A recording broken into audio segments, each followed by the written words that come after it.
basically have a view on this side, and there's very few windows. You have the door window, which is up high. This is above the kitchen, and no other windows.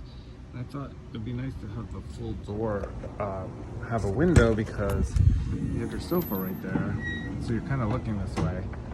So I'm gonna install a window here, and I've cut the template already, put the tape up and traced it, you know, making sure it's all level and everything. So we're gonna see how this goes. But basically I bought a window that matches this window, and I'm gonna cut this out and put in another window. Why not, right?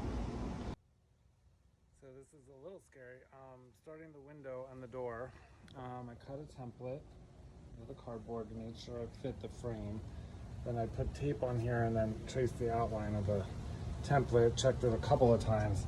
Just drilled my first hole, and now I'm starting to jigsaw. I'm gonna jigsaw all the way around the line, going super slow with a really fine tooth to try and get a really good, even, like perfect cut. It's terrifying because if I mess this up, I'm supposed to take the camper next weekend, and if I don't have a window in my door, I have a hole in my door. So I'm hoping this goes well. Okay, I'm about halfway around, started here. You can see the cut ends right there.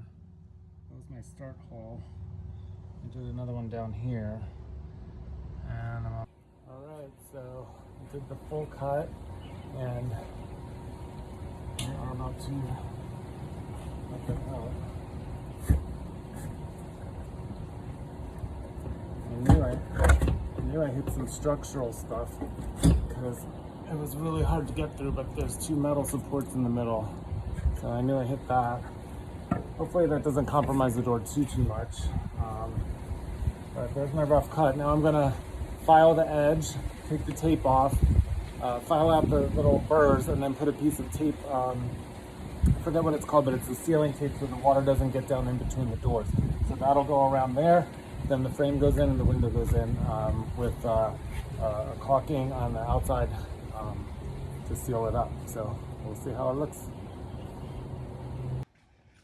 So this is definitely a two-man job. Thank God Emmanuel came home because this was harder than it looks. You need someone on this side pushing while you're screwing it, and so it screws all the way around. That one was a pop-in that was super easy and just clicked. This one had to be mounted, screwed, a lot of pressure put on it. Now I'm gonna go back and caulk the outside of it, but it came out pretty good. Whew. I was worried about that. I'm gonna see the inside frame gets screwed to the outside. We had a drill bit break off there, so we just added another screw here. But they pulled in pretty nicely, and it looks good. It'll clean up nice, and now we'll have a lot more light, and we'll be able to see the view if there's a view on this side while we're sitting on the sofa. So yay so far. All right guys, so I'm almost done. We're on the last step here. We want to caulk around the window, the edge. You really don't want water infiltration. I have a sealant in there, you can see, but there were parts where we had to take it out because the frame is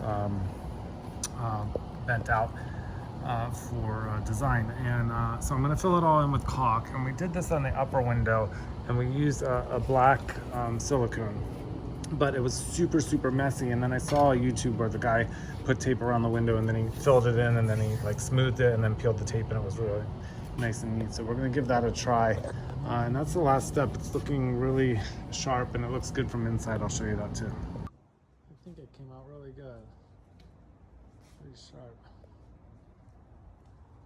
So we decided on this because we had a mountain view on the side here. We couldn't see it at all because the window was too high when we sit on the sofa. So now we have, you know, view there, and then up here. So just adds a little light. It'll also be nice for the dogs. And the other thing it's good for is you can see the stairs aren't out. So when we go to leave, if the stairs aren't out, we know to wait until they extend. So it's pretty cool. Good job by me and Emmanuel.